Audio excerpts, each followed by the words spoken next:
कि ये basically non computable function, और ये नॉन कंप्यूटेबल होने की वजह से आप कहेंगे कि कुछ फंक्शन ऐसे हैं या सारे फंक्शन जो है वो कंप्यूटेबल नहीं होते। तो ये जो क्लेम इसलिए यहाँ पे हमने किया था कि there are non computable function, तो ये एग्जिस्ट करता है कि कुछ फंक्शन ऐसे हैं जो नॉन कंप्यूटेबल। अब नॉन कंप्यूटेबल को अगर हम अपनी अपनी जबान में समझ, यानी अपनी तरीके से समझने की कोशिश करें, तो it is like basically non computable function is basically वो लैंग्वेजेस जो रिकॉग्नाइज नहीं हो पाती, जो डू के फंस जाती है, वो बेसिकली नॉन कंप्यूटेबल फंक्शन जो है वो कहलाती है। ठीक है ना? तो ये बेसिकली हमारे पास कुछ प्रूफ थे जो कि रिडक्शन के टॉपिक के अंदर एग्जिस्ट करते हैं, और हमें रिडक्शन के टॉपिक से जो है रिलेटेड ये काम सारे करने थे। अच्छा, इसके बाद हमारे पे एक टॉपिक और एग्जिस्ट करता है जो कि हम ज़ाहिर अभी शुरू करेंगे तो आज के लेक्चर में ख़त्म तो नहीं कर सकते। तो अब ये हमारा चैप्टर नंबर अगला जो रिडक्शन का खत्म होगा, उसके बाद आखिरी चैप्टर है हमारा, उसको हम कहते हैं टाइम कॉम्प्लेक्सिटी। तो टाइम कॉम्प्लेक्सिटी का चैप्टर बेसिकली हम स्टार्ट कर भी लें तो अभी हम 1 घंटे में इसको ख़त्म नहीं कर सकेंगे, और काफ़ी पार्ट तो टाइम कॉम्प्लेक्सिटी का आपने जो है वो DAA के एडवांस DAA के कोर्स में पढ़ लिया होगा। ये मैं एज्यूम करता हूँ कि एडवांस DAA में थोड़ा बहुत कवर किया होगा, अगर वहाँ टाइम आपको मिल गया होगा, टीचर ने पढ़ा दिया होगा।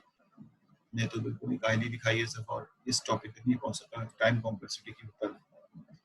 तो मैं आपसे अनम्यूट करके सवाल लेता हूँ कि जी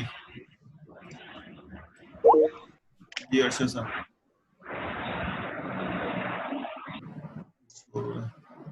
जी अर्शद साहब, क्या कहते हैं? टाइम कॉम्प्लेक्सिटी पढ़ी है आपने? मुझे बता सकेंगे पॉलिनोमियल और नॉन पॉलिनोमियल टाइम कॉम्प्लेक्सिटी में क्या फर्क है? किसी को पता है? आज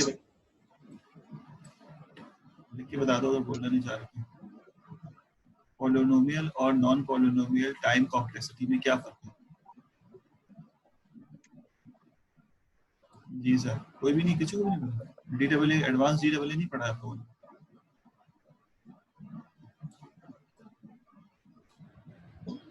अरे भाई, नो सर। जुबैर साहब, जुबैर होंगे ना यहाँ पे? जुबैर तो पढ़ाते रहे। ये नहीं कह रहा पढ़ाते रहे, मतलब ये कि जुबैर साहब को पता होना चाहिए। जी सर, गुड सर, पढ़ा है लेकिन याद नहीं। जी अच्छा साहब, ठीक बोला आपने, ऐसा तो होता है कि पढ़ा होता है। हाँ, लेकिन ये नॉन पॉलिनोमियल किस वक्त जनरेट होता है? नॉन पॉलिनोमियल कंप्लीट और NP हार्ड प्रॉब्लम, ये तो दो डिफरेंट चीजें हैं। अच्छा देखो, मैं इसकी इंट्रोडक्शन दे देता हूँ ताकि आपको थोड़ा सा आइडिया हो जाए इसके इंट्रोडक्शन से कि हम क्या बात कर रहे हैं। ठीक है ना? तो यहाँ तक तो हमारा चैप्टर रिडक्शन का खत्म हो गया। इसमें कुछ एल्गोरिथम्स हैं जो बुक में आप पढ़ लीजिएगा, चैप्टर 5 या 6 आई थिंक सर। तो हम कॉम्प्लेक्सिटी वाले चैप्टर की सिर्फ इंट्रोडक्शन लेते हैं ताकि हमें ये समझ आ जाए कि ये किसके लिहाज से बात हो रही है और क्या होता है। और पढ़ने को तो ये पूरा DAA का सब्जेक्ट है, बिग ओ नोटेशन, और फिर इसको हमें एसोसिएट कराना होगा अपने ट्यूरिंग मशीन से। तो अब आपको डायरेक्टली ट्यूरिंग मशीन से एसोसिएट इसलिए नहीं कराना होता कि हमें ये बात मालूम है कि जज ट्यूरिंग थीसिस ये कहता है कि जिसका आप एल्गोरिथम लिख सकते हैं उसकी ट्यूरिंग मशीन बना सकते हैं। बात समझ में आती है? और जिसका ट्यूरिंग मशीन का जो एल्गोरिथम आप लिखते हैं, मिसाल आपसे कहता है कि ग्राफ कनेक्टेड है या नहीं है, तो आप बताइए ये पॉलिनोमियल है नॉन पॉलिनोमियल है। तो ट्यूरिंग मशीन की टाइम कॉम्प्लेक्सिटी क्या होगी जब आप इसको लिखेंगे? तो आप कहेंगे मैं इसके एल्गोरिथम की टाइम कॉम्प्लेक्सिटी निकाल लेता हूँ तो मुझे पता चल जाएगा कि इसकी टाइम कॉम्प्लेक्सिटी क्या है। जहाँ पे डिफरेंस आता है ना वो ये है कि ये प्रूफ करना, ये तो एक वो कंप्यूटेशन का काम है जो कि हम करते रहे, सारे कंप्यूटेशन काम जो है उसकी एल्गोरिथम बना के हम सॉल्व कर लेते हैं। इशू जो आता है ना जो यहाँ पे वो ये है कि आपसे कहा जाए कि प्रूफ करो कि ये ATM जो है वो नॉन अनडिसाइडेबल है, तो इसके लिए आप एल्गोरिथम लिखेंगे अनडिसाइडेबल के लिए, और प्रूफ करेंगे कि ये आप अनडिसाइडेबल जो है वो बेसिकली इसको वेरीफाई करने के लिए कि ये अनडिसाइडेबल है नहीं, इसका एल्गोरिथम क्या कहते हैं, मतलब समझने की कोशिश करने में बात करूँ। ठीक है? यानी एक तो वो मशीन है जो डिटर्मिनिस्टिक है, यानी मिसाल के तौर पे आपने कहा कि डिटर्मिनिस्टिक का मतलब ये है कि आपको ये प्रूफ करना है कि ग्राफ जो है वो डायरेक्टेड है या नहीं। डायरेक्टेड से मुराद है कनेक्टेड है या नहीं। तो आपने इसके लिए एक एल्गोरिथम लिखा। अब एल्गोरिथम लिखेंगे तो इसकी कोई ना कोई टाइम कॉम्प्लेक्सिटी होगी, ठीक है। और जो टाइम कॉम्प्लेक्सिटी होगी वो बेसिकली पॉलिनोमियल टाइम के अंदर आप बता देंगे। पॉलिनोमियल टाइम के अंदर आप बता देंगे कि भाई इसकी टाइम कॉम्प्लेक्सिटी जो है n की पावर k की फॉर्मेट में आप आंसर ले आएंगे इसका, ठीक है ना। अब n की पावर k में n 1 भी हो सकता है, 2 भी हो सकता है, 3 भी हो सकता है, so on। ये बेसिकली ग्राफ कनेक्टिविटी के लिए आपने एल्गोरिथम लिखा। लेकिन आप कह रहे हैं ग्राफ कनेक्टिविटी, आप ये कह रहे हैं कि एक एल्गोरिथम आपने लिखना है और प्रूफ करना है कि एटीएम जो है, बात बिल्कुल डिफरेंट हो रही है। एटीएम जो है वो अनडिसाइडेबल, जूडी अनडिसाइडेबल। इसके लिए आप एक यूनिवर्सल ट्यूरिंग मशीन लिखेंगे जो बताएगा कि ये बेसिकली अनडिसाइडेबल है, जो भी इसके लिए एल्गोरिथम आप लिखेंगे और बताएंगे। तो एटीएम खुद जो है अनडिसाइडेबल है, इसका मतलब है एटीएम की कुछ टास्क ऐसे हैं जो पॉलिनोमियल टाइम में नहीं होते होंगे। समझ आ रही है बात? एटीएम के कुछ टास्क ऐसे होंगे, जैसे हमने कहा था कि इंट्रीगल हुक ढूंढने वाला काम है, इसके बहुत सारे टास्क ऐसे हैं जो पॉलिनोमियल टाइम में नहीं होंगे। आप उसको टास्क दे देंगे, वो हुक में फंस जाएगा, तो वो पॉलिनोमियल टाइम में सॉल्व नहीं कर सकेगा उसको।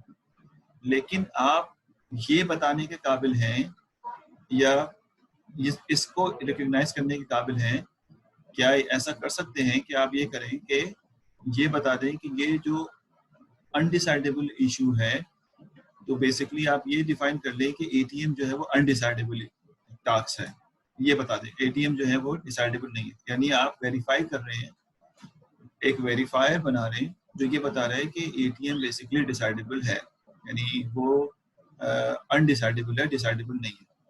लेकिन खुद एटीएम जो है बेसिकली एक नॉन पॉलिनोमियल टास्क के अंदर फंसा हुआ है, समझ गए थे। तो समटाइम ऐसा होता है कि नॉन पॉलिनोमियल जो होते हैं, नॉन पॉलिनोमियल एनपी, अभी मैं इसके हार्ड और कंप्लीट की बात नहीं कर रहा, एनपी की बात कर रहा हूँ, नॉन पॉलिनोमियल। यानी मिसाल देता हूँ मैं आपको नॉन पॉलिनोमियल की, कि बिल्कुल क्लियर एग्जांपल मैं आपको दोनों के देता हूँ कि पॉलिनोमियल और नॉन पॉलिनोमियल में क्या डिफरेंस होगा।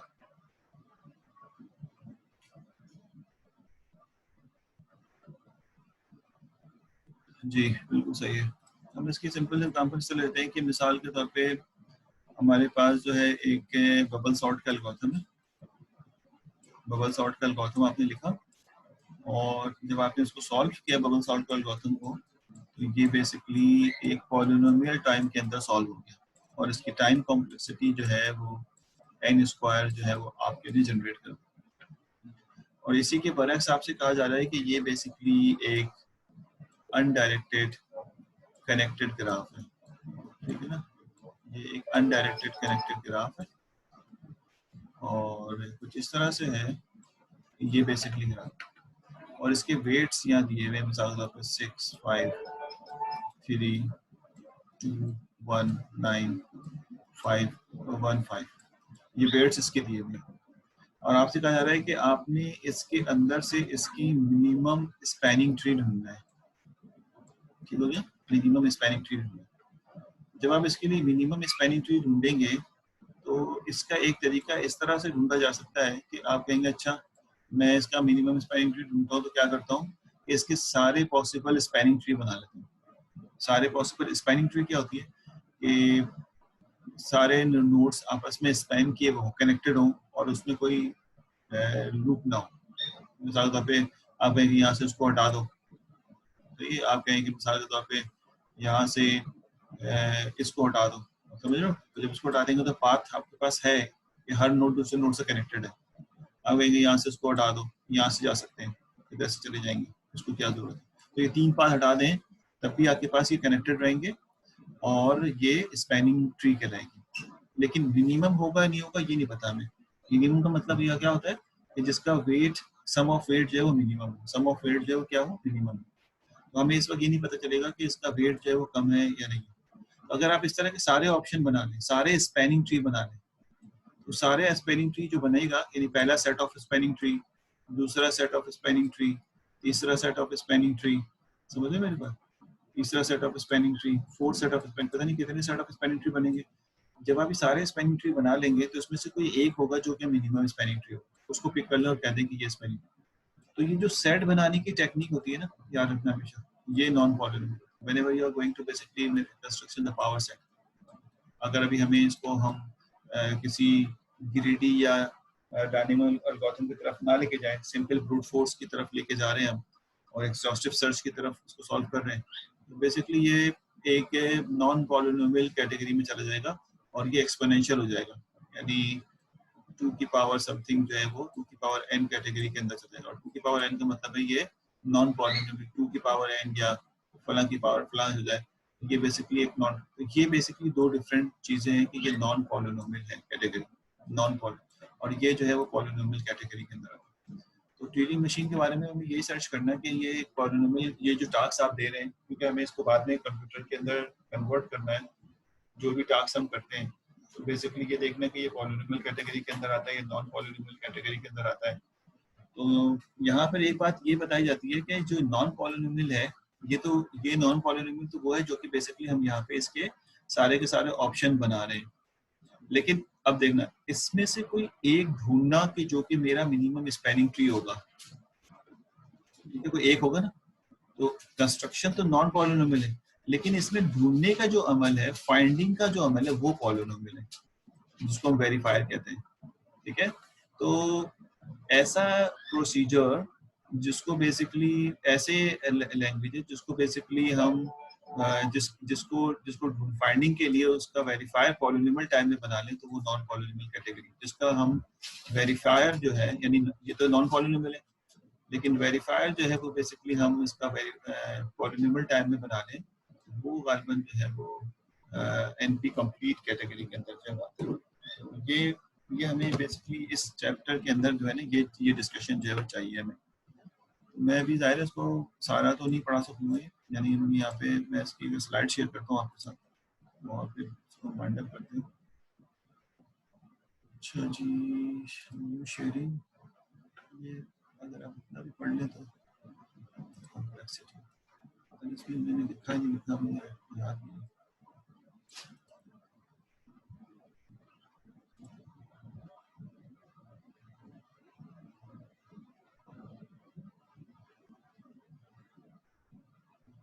लेकिन ये लिखा है पॉलिनोमियल वेरिफिकेशन किसे कहते हैं, कहता है given a polynomial given a language A, language का वर्ड इस्तेमाल कर रहे हैं कि तमाम काम जो है वो हम एल्गोरिथम के थ्रू करा सकते हैं। A verifier is an algorithm that is given some extra information C which it can use to check, जो कि इंफॉर्मेशन आप दे रही हैं, मिसाल के तौर पे सारे सबसेट दे रहे थे आप उसको, which it can use to check in polynomial time to verify that W is in A।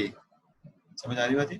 यानी आपने कहा कि मैंने सारे सबसेट बनाए और वो बेसिकली उसमें ढूंढना कि इसके अंदर एक स्पैनिंग ट्री एग्जिस्ट करती है, ये वेरीफाई करना इज कॉल्ड बेसिकली वेरीफाइबल, और वेरीफायर यानी वो एक वेरीफायर, और ये वेरीफायर अगर पॉलिनोमियल टाइम में आपने बना दिया, जैसे मिसाल के तौर दिया है Hamiltonian path problem, knapsack problem, अगर इसको हम डायनेमिक में नहीं देख रहे तो ये जो प्रॉब्लम्स हैं बेसिकली वो इसी कैटेगरी के अंदर, नैपसैक हो गया, हैमिल्टनियन पाथ प्रॉब्लम हो गया, तो वो बेसिकली सारे के सारे इसी कैटेगरी के अंदर आते हैं।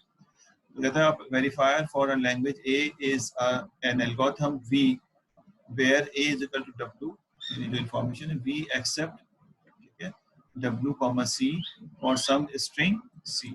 A language is polynomial verifiable if it has polynomial time to verify। यानी अगर हम उसको polynomial verifiable language कहते हैं अगर उसका verifiable बना लिया जाए polynomial time, वो खुद तो नॉन पॉलिनोमियल होगा लेकिन उसका वेरीफायबल जो है वो हम पॉलिनोमियल टाइम डिजाइन कर लें तो वो बेसिकली कहलाता है। और सी इज कॉल्ड बेसिकली एलिमेंट होता है जो कि हम यहाँ यूज कर रहे हैं। Non polynomial is a class of the language that have polynomial time। अब देखिए नॉन पॉलिनोमियल को क्या कहा है इसमें, non polynomial is a class of a language that have polynomial time verified, यानी वो होते तो नॉन पॉलिनोमियल है, ठीक है, लेकिन उनके लिए एक पॉलिनोमियल वेरीफायबल जो है वेरीफायर बना लिया जाता है। और language is in non polynomial if and only if it is decide by some non deterministic polynomial time Turing machine, ठीक है। और फिर इसके बाद हमने आगे एक दो एग्जांपल्स के दिए क्लास स्लाइड्स, ये मैं पढ़वा नहीं रहा, आप इसमें से एक दो चीजें बस पढ़ लीजिएगा कि सबसे इम्पोर्टेंट बात ये, मैं इसके टॉपिक आपको बता दूंगा कि आपने इसमें कौन से टॉपिक पढ़ने हैं जो एग्जाम में आएंगे। आप गूगल क्लासरूम में अलर्ट रहिएगा और मैं इसको आज या कल अपडेट कर दूंगा कि, क्योंकि काफ़ी पार्ट जो है ना कि आपने पढ़ा हुआ भी है और मैं नहीं पढ़ा सका। अगर आप मुझे बोले तो अगली क्लास हम थर्सडे को लेके इसको कंप्लीट कर लें, इट्स अप टू यू। और आप कहते हैं कि हम इसका अगले थर्सडे को क्लास लेके, मुझे नहीं पता कि अगले थर्सडे को किसी पेपर बीच में ना हो और आप पढ़ने के इंटरेस्टेड ना हो, तो आप मुझे बता दें अगले थर्सडे को नोट कीजिएगा, आप तय कर लें कि अगली क्लास को, अगले थर्सडे को क्लास लेनी है नहीं लेनी।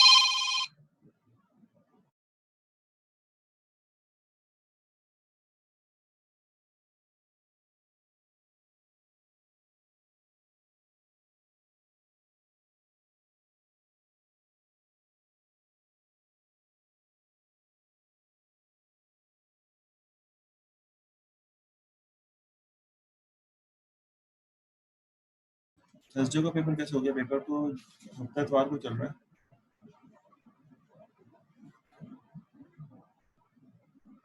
अच्छा अच्छा, ये हमने भी कह नहीं देखा, हम भी कह रहे हैं, दानिश भी कह रहे हैं। चलो ठीक है, तो यहाँ तक रखते हैं। मैं इसके टॉपिक दे दूंगा, आपसे पढ़ लीजिएगा, इजी टॉपिक है, तो इतना मुश्किल टॉपिक नहीं ले रहे क्लास। ठीक है, हमारा ये यहाँ तक काम कंप्लीट हो गया। अब कोई बात पूछनी है तो आप हैंड रेस करके पूछ लें। और फाइनल ये है कि आपने जो है वो दायरे शुरू की चीज़ों तो हमारी बिल्कुल जिसे कहते हैं अंडर ग्रेड की क्लासेस की थी। तो हमने जो सही से पढ़ना शुरू किया था वो बेसिकली मल्टी टेप से पढ़ना शुरू किया। उसके बाद फिर ट्यूरिंग मशीन पे जब पहुंचे थे और फिर ट्यूरिंग मशीन से लेकर आगे तक का पार्ट, तो जो शुरू के अंडर ग्रेड का पार्ट था ना उसमें से पेपर थोड़ा कम आएगा। और जो हायर क्लास की चीज़ें थी जिसमें हमने रिड्यूसिबिलिटी, डिसाइडेबिलिटी, उसके proof, Turing machine, multi tape, तो ये चीज़ें थोड़ी सी ज़्यादा है। तो आपको इस बात में तैयारी के लिए है ना, इंशाल्लाह ओपन बुक है तो कोई मुश्किल तो नहीं होगी ना पेपर में।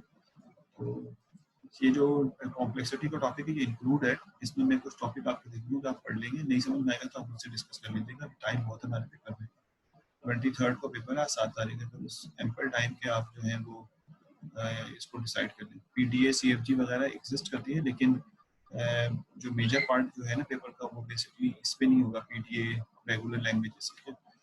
ये मुश्किल से सब मिला के 1-2 सवाल होंगे इसके, लेकिन बाकी सारे सवाल जो है वो ट्यूरिंग मशीन, डिसाइडेबल, रिड्यूसिबिलिटी, इसके प्रूफ से रिलेटेड होंगे, तो आपने उसको ज़्यादा पढ़ना है। ठीक है ना, तो प्रूफ बेस्ड क्वेश्चन जो है बनाए जाते हैं। तो मैं और फिर टाइम कॉम्प्लेक्सिटी का एक सवाल होगा जो मैं आपको पढ़ने के लिए दूंगा उसमें से। ठीक है, क्या NH का पेपर है? ठीक है, मैं क्लास कोई नहीं ले रहा, आपने कुछ पूछना हो तो फिर आप मैसेज कर दीजिएगा मुझे ईमेल पे, फिर मैं आप लोगों को बुला के किसी को जो है वो प्रॉब्लम को डिस्कस कर लेंगे। थ्योरेटिकल ज़्यादा होगा यानी प्रूवनेस वाली चीज़ें ज़्यादा होंगी, और प्रैक्टिकल यानी बनाने वाली चीज़ें वही जो अंडर ग्रेड की चीज़ें थी उसमें थोड़ा बहुत आ जाएगा, एक दो बना लेंगे। जी पीडीए सीएफजी में एक परसेंटेज वाइज पेपर ना आपको दे दूंगा अभी 1-2 दिन में ना, कि कितने परसेंटेज किस में से कितने परसेंटेज आएगा, तो उसमें आपको आसानी हो जाएगी। और थ्योरी का पार्ट ज़्यादा होगा, बिल्कुल ऐसे ही। मैं हर उसमें से जो पिछले हमने अंडरग्रेड की चीज़ें पढ़ी उसमें से कितना पार्ट होगा, इसमें कितना पार्ट होगा, अभी बात कुछ नहीं है। बाकी इंशाल्लाह मैं कोशिश कर रहा हूँ कि आपके सेशन लगा दूँ, जैसे गुनगानों की वजह से और ऑनलाइन की वजह से तो क्लास खत्म होगी, इंशाल्लाह एक हफ्ते में इसको भी निपटा दूँ। और कोई बात, बुक को पढ़ना, बुक के बैक साइड के क्वेश्चन भी जरूर पढ़ना, जो क्वेश्चन नहीं समझ में आए तो पूछ लेना मुझसे। ठीक है, थैंक यू वेरी मच और पेशेंस इन द 4 मंथ। और अटेंडेंस लगा दो यहाँ पे, अटेंडेंस तो यहाँ पे लिख दोगे, अटेंडेंस और नाम याद जरूर भेजना चैट पे, चैट पे। थैंक यू, फान ने जैसे लिखा है ना वैसे लिख दीजिए, सेव हो जाएगा ना रिकॉर्डिंग। तो सर फान ने अटेंडेंस